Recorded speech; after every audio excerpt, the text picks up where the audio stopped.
the reason why people are not fluent? It's because there is a certain rhythm in language. There is an intonation. Each language has got a certain tune. And if you don't catch that tune, you have a problem, not just with speaking fluently, but your English also gets broken. This is something that I am going to discuss with you in my workshop on spoken English. I am Usha Pandit, your Mindsprings English teacher. Let me give you an example. Now, if you look at contractions,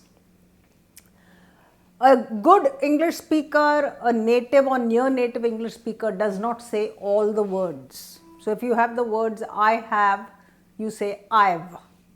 I am is I'm. Should have is should've. Should've. Did you is did you. It almost sounds like did you. It's quick.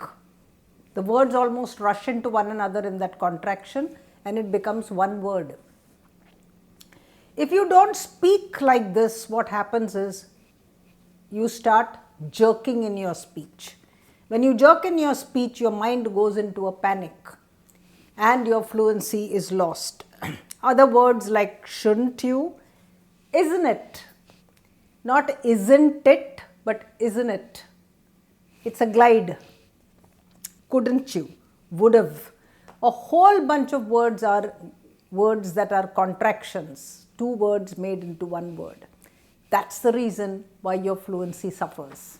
So come to the workshop on 16th March between 3 and 5:30 and make sure you learn these tricks from me.